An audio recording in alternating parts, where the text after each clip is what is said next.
Hey guys, it's Agent, and today I'm going to bring you another tutorial. It's going to be over my recent video, which was slow motion for me, and it's going to be demonstrating how to use the effect Twixtor very well. It's an After Effects plugin, and I'm also going to be showing you a simple color correction, I guess, that I use in the video.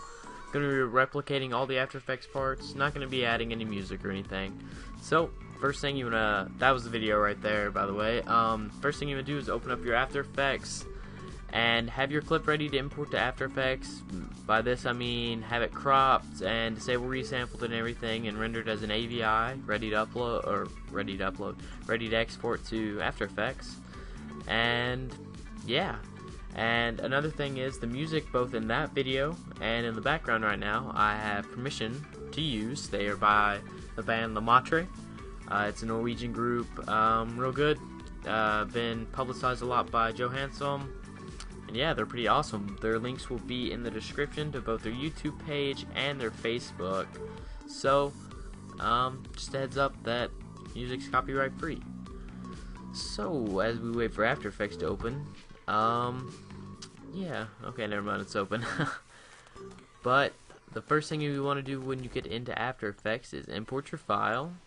Just right click right there and import your file.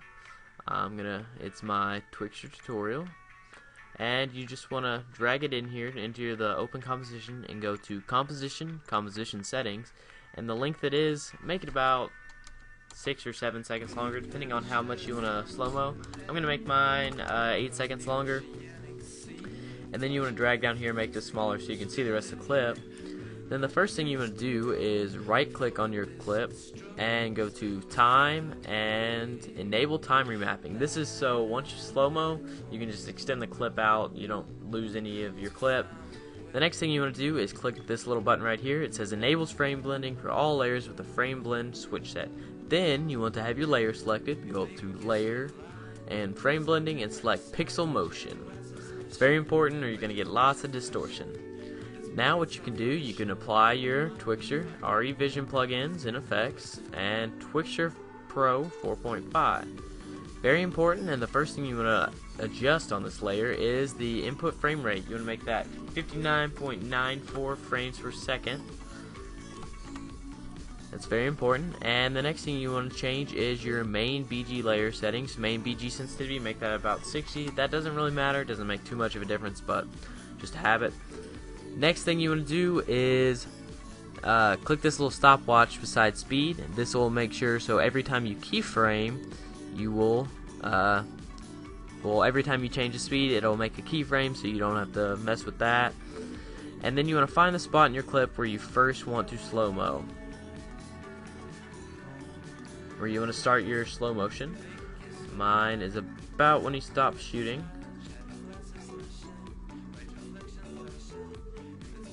which we're gonna do it about right. We'll start it. No, too far. This part can be a little tricky, especially if you get a slow computer, because it'll lag a little bit. We're actually gonna do right there and change your speed to 15 or whatever speed you want to use. I suggest don't go under 10. And then you want to go up here to where it says previous frame, and you can also notice your frames right here. Each one of these, the last number is a frame, and you want to go back 10 frames. So you just want to click this 10 times. 2, 3, 4, 5. Oh, my bad, I hit the wrong button, because I'm bad like that. So you just want to go back about 10 frames. So 1, 2, 3, 4, 5, 6, 7, 8, 9, 10. And then there you want to go to your speed again and select 100. It doesn't have to be 10 frames exactly, it's just got to be somewhere in there. I actually did mine a little bit too far back, so I'm going to drag it. And this will kind of give you a slow-mo into it. Probably going to have a little more distortion than I wanted to have, but yeah, I am, but that's okay. This is just a test. I'm not really going back trying to make this look perfect. Now you want to select where you want your slow-mo to stop, which is right when he pulls the clip out for me. So right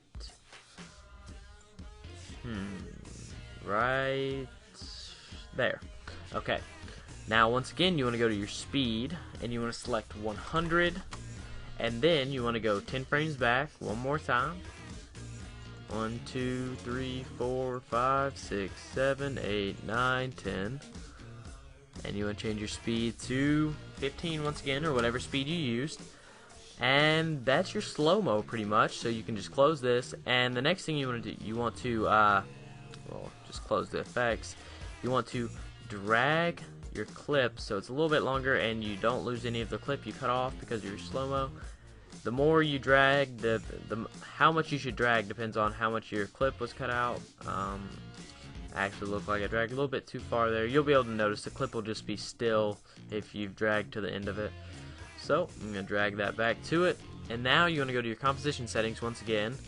Look at the length of your clip right here, 905, and change your composition length to that so you don't have lots of black space at the end of your clip. And now you want to add 3 adjustment layers for your color correction or your effects that I added. Go to your first adjustment layer, do curves. I always do curves. Curves is the best. Go to your red layer. This is how I did mine. Just made an S curve. Go to your green. Make an S curve. And that's all I did. Yep. All I did. And next you want to go to your layer above that. That one's a little more blue. And you want to go to Effect, No Light Factory, LF Glow. Change your inner color to a yellowish white, kind of like that color, about the color of the clouds in the background or in the other one. And then you want to select your outer color, make it white, then drag this to about where the light source is up here in the corner. It'll show up on your black bar, but that's okay, you're going to recrop it later hopefully. Change your brightness to about 90, that's what I had mine on, and that's it for that layer. Then for your final layer, you're going to go to Effect, Color Correction, Hue and Saturation. Drop your saturation down about -20. This is completely optional. I just like to do this. Then drop your lightness down about 10. And that's it. That's the whole thing right there. Yeah, I'm just going to render out and then play the final for you. So yeah, guys, thanks.